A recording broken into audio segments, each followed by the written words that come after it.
আপনারা জনগণের প্রতিনিধিত্ব করেন এক তৃণমূল পর্যায়ে এবং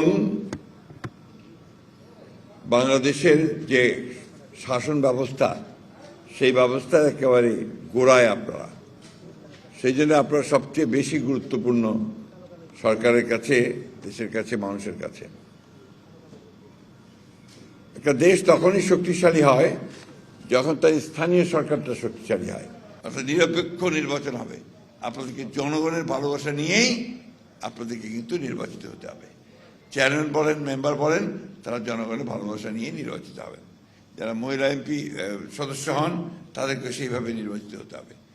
অর্থাৎ সত্যিকার অর্থেই গণতন্ত্রের মূল ভিত্তি যেটা, যে একটা অবাধ, সুষ্ঠু, নিরপেক্ষ নির্বাচন হবে, সেই নির্বাচনে আপনারা নির্বাচিত হয়ে আসবেন।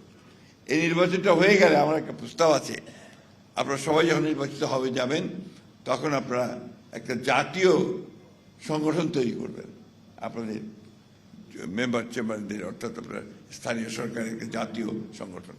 সেই সংগঠনে কনভেনশন করবেন, সেই কনভেনশনে আপনারা প্রধানমন্ত্রীকে দাওয়াত করে নিয়ে আসবেন। সেখানে প্রধানমন্ত্রী অবশ্যই আসবেন আপনাদের ওখানে। আপনারা সঠিকভাবে যদি পথ চলেন, সংগঠনটাকে তৈরি করেন, সবাইকে নিয়ে যদি কাজ করেন, তাহলে দেখবেন যে আপনারা ভালো করতে পারবেন। আমার সঙ্গে আলাপ হয়েছে, আমি ওদেরকে পরামর্শ দিয়েছি যে প্রত্যেকটা বিভাগের প্রতিনিধিত্ব নিয়ে আপনাদের যে একটা অ্যাডহক কমিটি করবেন, সেই অ্যাডহক কমিটিটা যেন আপনারা তৈরি করেন।